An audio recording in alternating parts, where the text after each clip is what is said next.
We just want to talk about your illustrious career at St. John's. Well, very fortunate to get the job. I was assistant to Coach Leipzig. I went to school there. The first time I ever saw a St. John's team play was 1942. I still know the guys. You had Burkhoff, Gotkin,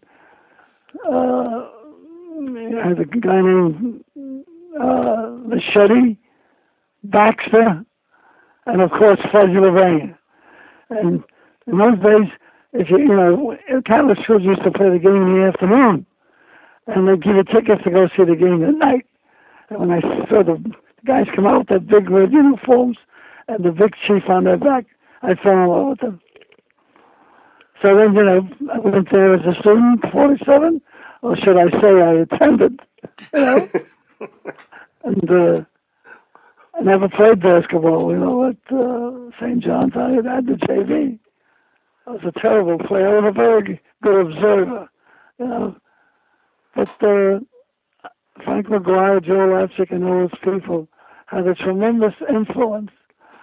And, Coach McGuire would allow me to attend all the practices, come into at halftime, and they'd send me up on a crow's nest to scout. Not that he used it, but he just wanted to, show that he cared for what I was doing, and he really had an influence. But the one that really, and this is a true story, that got me involved with the coaching was my 8th grade teacher, Sister Mary Jewella. Now, I was born on the east side of Manhattan, East Harlem, and, you think you were pretty smart and all that, and to get us off the big bed, she would talk about basketball, talk about football, talk about new rugby. So she really ignited a little flame there. And after that, I always wanted to coach. My dad wanted me to be a doctor. But our Lord, in His infinite wisdom, knew that I had, of course, more depth than the Bavonic played. So He let me go coaching. What, sister, had to be tougher than a lot of the coaches you coached under. No, I tell you, I had some very good teachers. And of course we had Buck Freeman, who coached the Wonder Five way back in the late 20s. Early, it was a great genius, really, a wonderful teacher. So we had guys that you could emulate, fellows that knew the game. And you just listened just to be in their company. It was a great, experience. And of course, coached high school, St. Anne's Academy. Of course, they loved basketball. And I went into the service 3 years, World War II, and came out with the St. John's and got involved in coaching. I was a better baseball player. I could hit, but I couldn't field. But I got involved with coaching and spent my entire life coaching. How hard was it replacing Coach Lapchuk? Well, let me say, first of all, I was very lucky. Thank God that I had been his assistant for 8 years. So the transition was not that great. Plus, we follow the same routine, pretty much the same philosophy, and the transition was not that difficult. Of course, we had to have players, and that was the big thing. We always got our share of the metropolitan players, so we were lucky in that respect.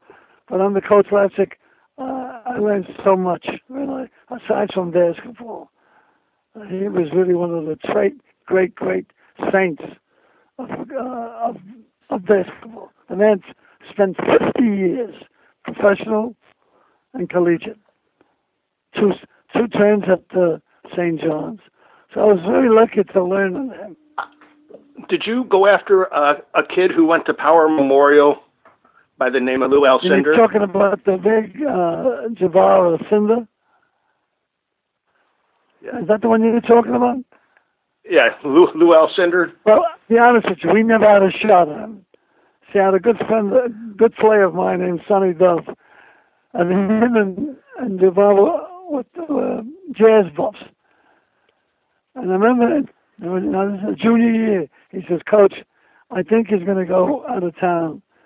If he stays in New York, I think maybe St. John's has a shot. But he was already gone as a junior. What was Frank McGuire like as a coach? Frank, wonderful. He could have been mayor of New York. You know, he knew how to handle people. And he had, of course, he had a wonderful assistant, Buck Freeman, who was great. And he was an excellent recruiter. Again, mostly metropolitan boys, you know, and he was excellent. And very much in the philosophy of Buck Freeman, you know. And I remember him saying to me, you know, and this is, you'll get the philosophy. How do you look without the ball? Which is true. If you don't have the ball, you can't play. So the ball is gold. Take good care of it. Don't throw it around. Don't waste it. Take good care of it. And that was part of my philosophy all the way through. What prompted you to leave St. John's to coach the New York Nets of the American Basketball Association? Well, that's my purgatorial period. I tell you, it was a great experience. I don't know if I was ready. I'm not talking about X's and O's. I'm talking about the life of a professional basketball player, the business itself. I honestly believe that if I could have spent a couple of years as an assistant, I think I would have felt more at home. And don't forget, we went to the finals, but also Indiana, the final games. So we had some success when I had Rick Barry. Rick was a great player. I mean, people never fully appreciate how good a player he was. When he stepped on the court, everybody became better. You know, and he'd shoot. You foul him, he'd shoot underhand those fouls. Just a great player. Hey, he won the championship in the ABA. I won a championship in the NBA. Not bad. No, not bad at all. The one knock on him was, though, he was kind of like a ball hog. Did you feel that way? Oh, no. That's untrue. If you were open, you got the ball. If you were in better position, you got the ball. That's what made him so good. See, everybody worried about him. Wacko. He found the open man. Look, he really perfected the pick and roll. Of course, he had done that in the NBA. But with us, he really had it going beautifully. No. I would say it was a team player. A good one, too.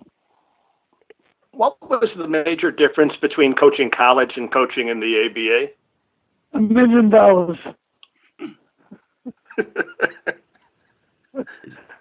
When I was coaching, okay. I don't mean to be facetious.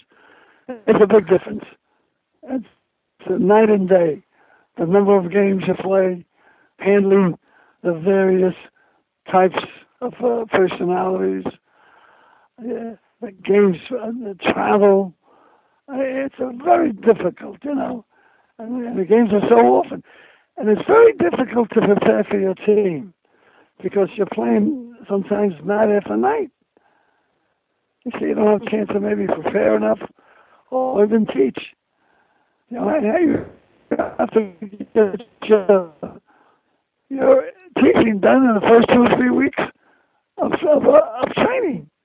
So it's very difficult. You better get good players. That's important. Who want to play. What made you decide to go back to St. John's in '73? Because I felt more comfortable. When the opportunity came and I was asked, I went back. And I was very happy to go back. My personality, for my makeup, I think I felt more at home in a collegiate setting. How hard was it to recruit players at St. John's? We got mostly guys from New York City. Matter of fact, if you took the subway, you were right there. You didn't have to take a plane. Most of the guys came from the local high schools. Long Island, Jersey, sometimes Connecticut, but basically the 5 boroughs.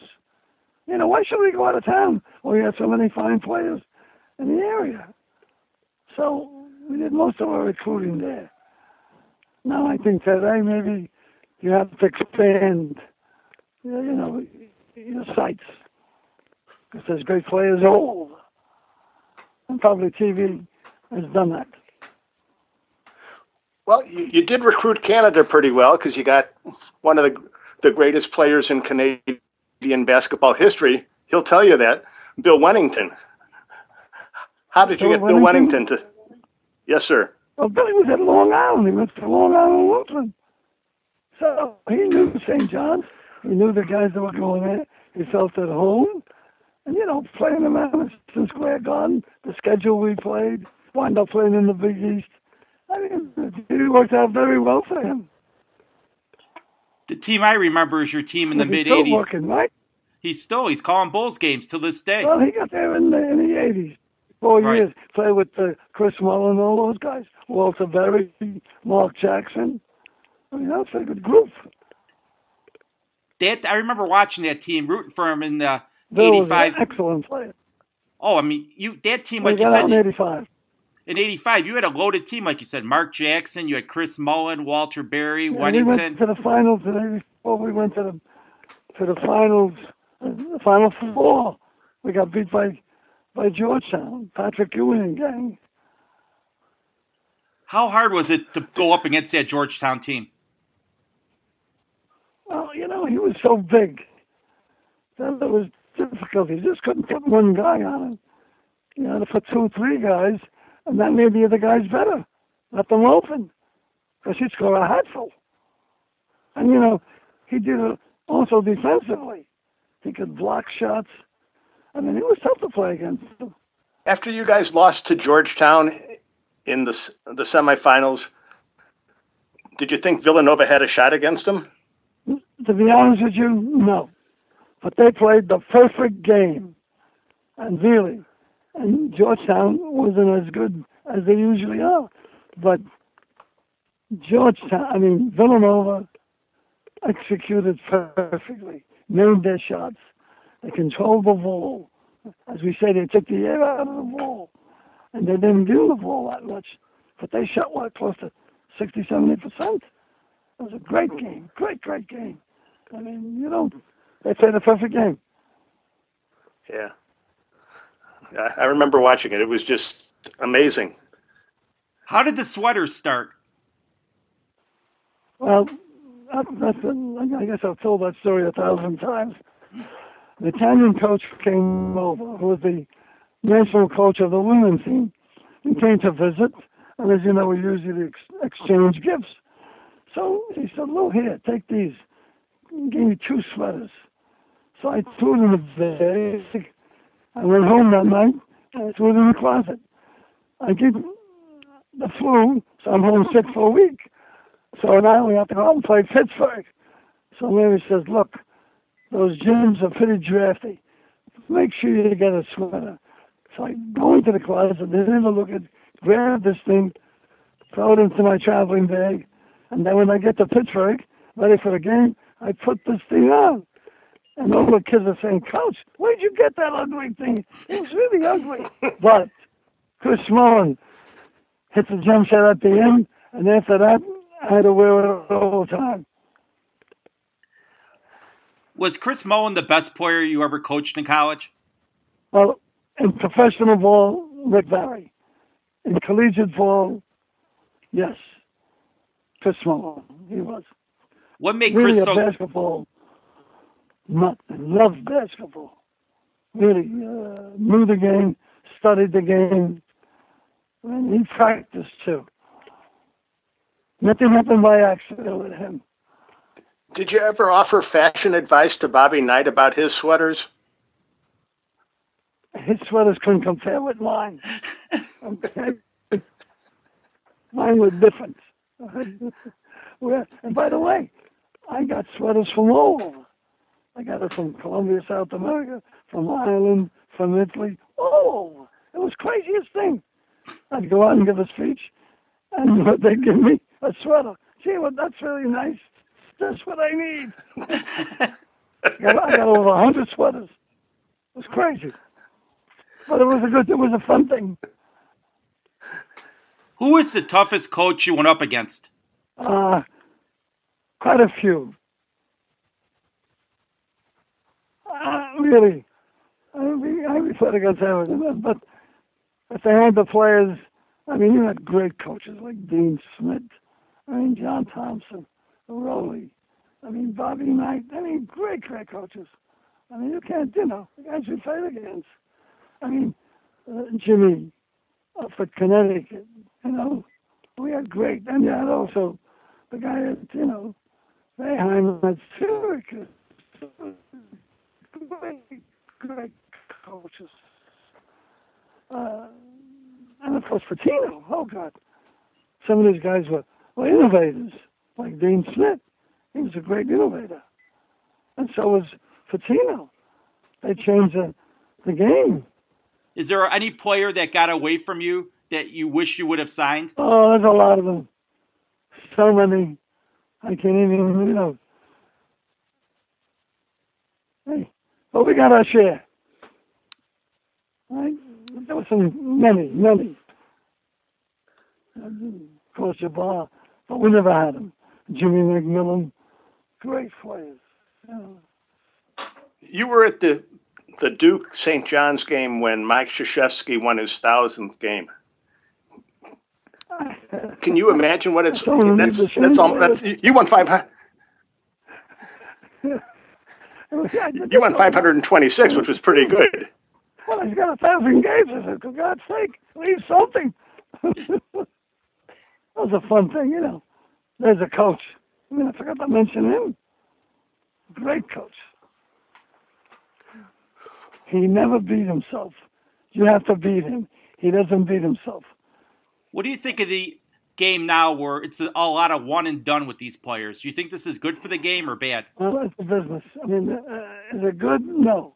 But it's a business. It's good for the guys that want to go who make it. You can't stop kids from making a living. That's what it is. It's changed completely. It's a different game. We had the guys for 4 years. They really knew the kid. But the one and done, he's just there to play a tune, and he's going to be on his way. Yeah. Once upon a time, a player could establish himself in college. Of course he could. Now, he's just there, He's gone. And it changes the game an awful lot. The continuity, the togetherness, and many factors. How did you know when it was time to call it a career? I knew it. The patience was gone. It just wasn't there. Where I was always a maniac, I felt it coming. Like last year, I knew time to go.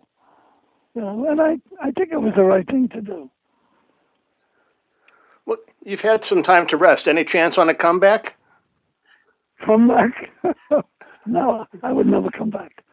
Once I put it down at St. John's, I would never. What do you think of the job that Steve Lavin has done with the Red Storm? I think he's done a marvelous job recruiting. He's got some great players. But as we said before, people don't want to stay, They want to go to the pros.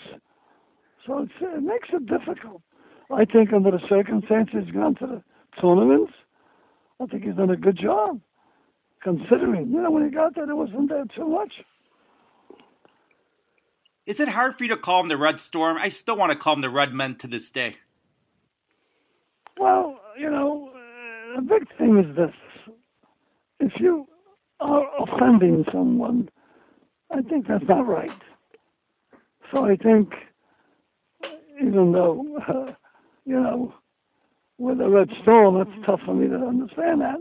But I think the school did the right thing. And it's a national thing.